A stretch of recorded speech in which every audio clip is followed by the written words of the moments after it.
Short ball पे ये shot कौन खेलता है यार। अगर मैं होता ना बस बॉल को देखता और शानदार।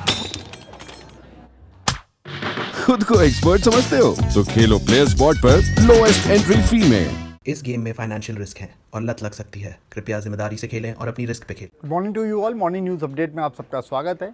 आज हम इस वीडियो में बात करेंगे जो आज की सबसे बड़ी खबर है उसके बारे में, प्लस इंग्लैंड और इंडिया के बीच जो तीसरा टेस्ट मैच शुरू होने वाला है, आखिरी 2 टेस्ट मैच के लिए टीम भी अनाउंस हुई है, तो उस मुद्दे पर भी बात होगी। साथ साथ विराट कोहली को तीसरे टेस्ट मैच में उन पर बैन लगाने की एक बात आई है सामने, तो ये किसने कहा है, क्या पूरा मुद्दा है, उसके बारे में भी हम बात करेंगे। तो सबसे पहले हम बात कर लेते हैं IPL की, और किन किन प्लेयर्स पर नज़रें रहेंगी वो मैं आपको बता देता हूँ। आज जो सबसे की प्लेयर्स रहेंगे जिन पर सबकी नज़रें रहेंगी वो रहेंगे, सबसे पहले नंबर पर आपको दिखाई देंगे डेविड मलान। डेविड मलान ज़बरदस्त फॉर्म में चल रहे हैं और अच्छी हार्ड हिटिंग के लिए वो जाने जाते हैं, तो उस पर उनके ऊपर सारी टीम्स दावा अपना ठोकेंगी और देखना ये होगा कि किस टीम में वो शामिल होते हैं। उसके अलावा ग्लेन मैक्सवेल एक अच्छा ऑलराउंडिंग ऑप्शन आपके पास हम देते हैं। वो गेंदबाजी से भी वो मैच विनिंग प्रदर्शन अपना कर सकते हैं, साथ साथ बल्लेबाजी से भी वो अच्छा प्रदर्शन कर सकते हैं।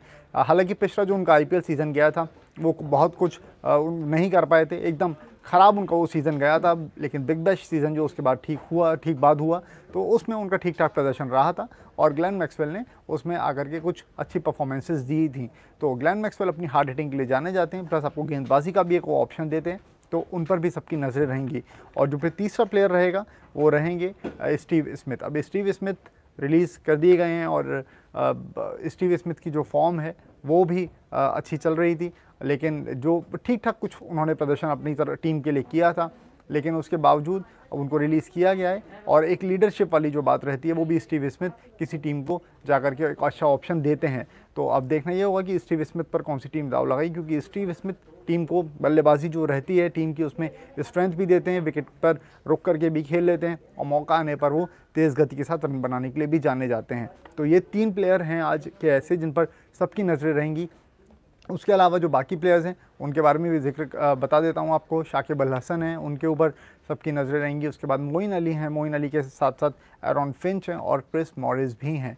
तो ये सारे प्लेयर्स हैं आज जिन बाकी टीम्स इन सारे प्लेयर्स को अपनी टीम में शामिल करना चाहेगी, लेकिन किस टीम के पास में कितना किटी है और कौन कौन सी प्लेयर्स को टीम शामिल कर सकती है अपने टीम में, तो ये देखने वाली बात रहेगी। तो मैं आपको बता देता हूँ सबसे ज़्यादा जो वैकेंसी है, सबसे ज़्यादा जो प्लेयर्स की ज़रूरत है वो RCB को है।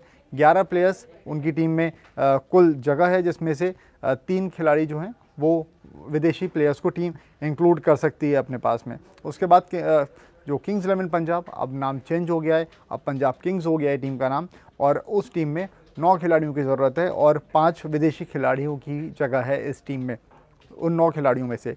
उसके बाद बात कर लेते हैं दिल्ली कैपिटल्स की। तो दिल्ली कैपिटल्स के पास में 8 खिलाड़ियों की जगह है, 3 विदेशी खिलाड़ी। राजस्थान रॉयल्स की आप बात करेंगे तो 9 प्लेयर्स ओवरऑल उनको चाहिए, जिसमें से 3 विदेशी खिलाड़ी हो सकते हैं। और KKR की बात करेंगे तो उनके पास 8 प्लेयर्स की ज़रूरत है उनको, 2 खिलाड़ी जिसमें से फॉरेनर्स हो सकते हैं। और वहीं पर देखेंगे आप तो सनराइज़र्स हैदराबाद हैं और सनराइज़र्स हैदराबाद को 3 खिलाड़ी चाहिए, जिसमें से 1 फॉरेन प्लेयर उनका हो सकता है। तो ये कुछ टीम्स की मैंने आपको डिटेल दी। उसके अलावा 2 टीम्स और बची हैं, तो उसके बारे में भी बता देता हूँ आपको। चेन्नई सुपर किंग्स की आप बात करें तो उनके पास में 6 प्लेयर्स की जगह है, 1 फॉरेन खिलाड़ी। वहीं मुंबई इंडियंस को 7 खिलाड़ियों की ज़रूरत है और उनके पास में 4 विदेशी खिलाड़ियों को अपनी टीम में शामिल करने का मौका रहेगा। उसके बाद अगर आप देखेंगे तो किटी पर्स कितना है, कितना स्पेंड कर सकती हैं टीम्स। तो सबसे पहले बात कर लेते हैं चेन्नई सुपर किंग्स की, जो 19 करोड़ और 90 लाख उनके पास में है। इस ऑक्शन में जब वो आ रहे हैं तो इतने रुपए लेकर के आएंगे जिससे वो प्लेयर्स को टीम में शामिल कर सकें। उसके अलावा मुंबई इंडियंस की आप बात करेंगे तो उनके पास में 15 करोड़ 35 लाख जो अमाउंट है वो है। अब RCB के पास में 35 करोड़ 40 लाख, पंजाब किंग्स के पास में 53 करोड़ 20 लाख और दिल्ली कैपिटल्स के पास में 13 करोड़ 40 लाख। तो ये इतना पर्स किटी इन टीमों के पास में। इसके बाद 3 टीम्स और बची हैं, जिसमें से राजस्थान रॉयल्स है, उनके पास में 37 करोड़ 85 लाख है। कोलकाता नाइट राइडर्स के पास में 10 करोड़ 75 लाख और राजस्थान और सनराइज़र्स हैदराबाद के पास भी 10 करोड़ 75 लाख है।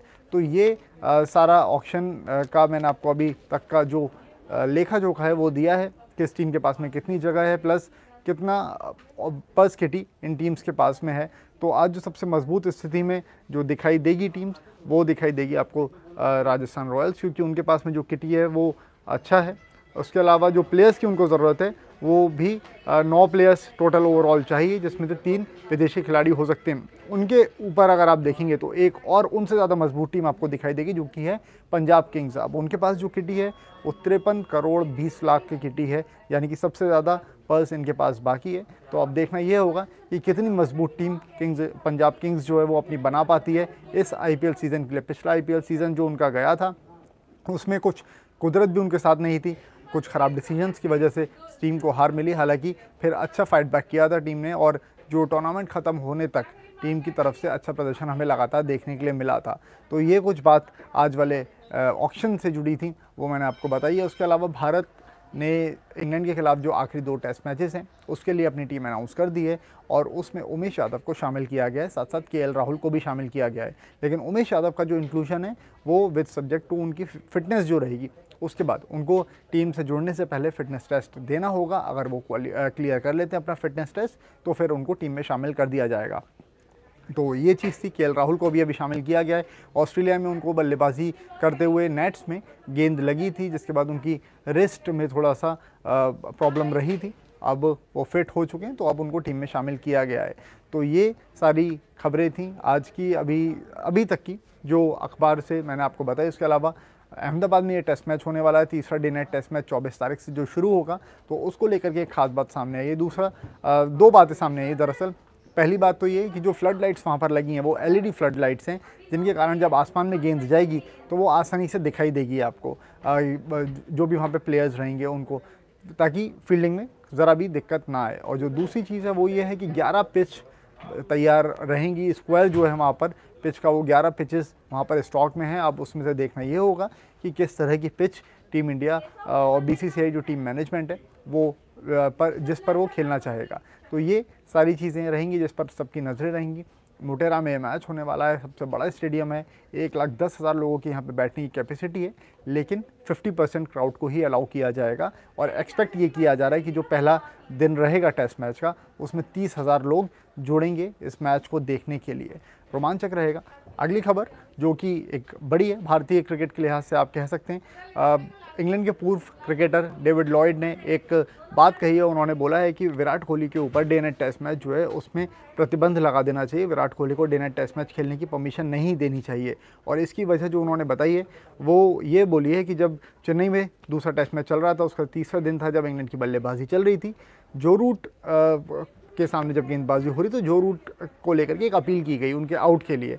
जब एम्पायर ने आउट नहीं दिया तो फिर DRS के लिए कॉल किया गया। विराट ने DRS के लिए ऑप्ट किया। जब DRS का डिसीजन भी एम्पायर्स कॉल आया, और इस पर फिर विराट कोहली ने जाकर के थोड़ी सी एम्पायर से उनकी कहासुनी हुई। तो इसको लेकर के डेविड लॉयड ने बोला है कि विराट कोहली पर बैन लगा देना चाहिए, कम से कम एक टेस्ट मैच का। वो देश के कप्तान हैं। किसी और खेल की अगर ये बात हो रही होती तो फिर उनको मैदान से ही बाहर कर दिया जाता, लेकिन यहाँ पर ऐसा कुछ भी नहीं हुआ है, कोई इस बारे में बात भी नहीं कर रहा है। तो फिर उन्होंने बोला है कि जो डे नाइट टेस्ट मैच है इसके लिए विराट कोहली के ऊपर प्रतिबंध लगा देना चाहिए। तो एक ये खबर थी और इस टेस्ट मैच से जुड़ी हुई। अब बाकी खबरों की तरफ आप बढ़ेंगे। नॉन क्रिकेटिंग फील्ड से कुछ खबरें हैं, लेकिन उससे पहले एक खबर और बता देता हूं मैं आपको। पता है कि मोइन अली तीसरे टेस्ट मैच से पहले ये 2 टेस्ट मैचेस हुए हैं, इसके बाद वो इंग्लैंड वापस चले गए हैं और वो अवेलेबल नहीं रहेंगे। मोइन अली से जो रूट ने माफ़ी मांगी है। अब जो रूट ने इस बात को लेकर के उनसे कहा है कि जब उनसे पूछा गया था मंगलवार को मोइन अली के बारे में, टीम अनाउंस जब हुई थी उसके बारे में, तो उन्होंने बोला था कि मोइन अली ने घर जाना ठीक समझा है क्योंकि वो बायोसिक्योर बबल में अच्छा महसूस नहीं कर रहे थे। लेकिन दरअसल जो खबरें आ रही हैं वो ये हैं कि टीम मैनेजमेंट, क्योंकि वहाँ पर इंग्लैंड में रोटेशन पॉलिसी के हिसाब से प्लेयर्स को पिक कर रहे हैं मैचेस के लिए, और जब मोइन अली पर बात आई तो फिर रोटेशन पॉलिसी के हिसाब से ही उनको रेस्ट देने का ये प्लान किया गया। तो दरअसल जो रूट ने ये इस बात को बोला है कि मोइन अली ने खुद ऑप्ट नहीं किया था, बल्कि टीम मैनेजमेंट की रोटेशन पॉलिसी के चलते इस चीज़ को ये जो डिसीजन था ये सामने आया था। और जो रूट ने पहले ये बात कही थी कि मोइन अली को बाहर जाना था, उन्होंने वो जो बायोसिक्योर बबल है उसमें कंफर्टेबल महसूस नहीं कर रहे थे, जिस वजह से ये डिसीजन मोइन अली का था। तो एक खबर ये थी। अब आप नॉन क्रिकेटिंग फील्ड की तरफ देखेंगे तो एक सबसे बड़ी खबर ऑस्ट्रेलियन ओपन से आ रही है और वो है कि राफेल नडाल बाहर हो चुके हैं। कल ये मैच हुआ था और राफेल नडाल का ये जो क्वार्टर फाइनल मैच था इसमें उनका मुकाबला हुआ था स्टेफेनोस सित्सिपास के साथ में। स्टेफेनोस जो है वो 6ठी रैंकिंग के प्लेयर थे, राफेल नडाल 2री रैंकिंग के प्लेयर थे। राफेल नडाल 20 ग्रैंड स्लैम जीत चुके हैं, ये उनका 21वां ग्रैंड स्लैम होता, लेकिन सित्सिपास ने इस मैच में जीत दर्ज करके राफेल नडाल को बाहर कर दिया। राफेल नडाल शुरुआती 2 सेट जीत करके इस मैच में आगे चल रहे थे, लेकिन उसके बाद ज़बरदस्त वापसी करते हुए सित्सिपास ने मैच को अपने नाम कर लिया और सेमीफाइनल में अपनी जगह बना ली है। तो ओवरऑल खबरें जो आज की थी वो अखबार में जो आई थी वो सारी मैं आपको बता चुका हूँ। तो आप स्पोर्ट्स तक के साथ बने रहिए। बाकी तमाम खबरों के लिए स्पोर्ट्स तक को सब्सक्राइब करके रखिए, साथ में नोटिफिकेशन की बेल बजा करके रखिए, क्योंकि कोई भी अगर अपडेट आएगा तो वो आपको सिर्फ यहीं मिलेगा। उसके अलावा IPL ऑक्शन से जुड़ी हुई जितनी भी खबरें रहेंगी वो सब आपको यहीं पर मिलेंगी। ऑक्शन के दौरान भी लाइव रहेंगी, तो वो सारी डिटेल्स आपको तभी के तभी मिलती जाएंगी जैसे ही ऑक्शन होगा। तो फिलहाल आप स्पोर्ट्स तक के साथ बने रहिए, बाकी तमाम खबरें आप देखते रहिए और इस वीडियो में जुड़ने के लिए आप सबका बहुत बहुत शुक्रिया। स्पोर्ट्स से जुड़ी किसी भी अपडेट के लिए स्पोर्ट्स तक को सब्सक्राइब करें और हमारे फेसबुक और इंस्टाग्राम पेज को भी जरूर फॉलो करें।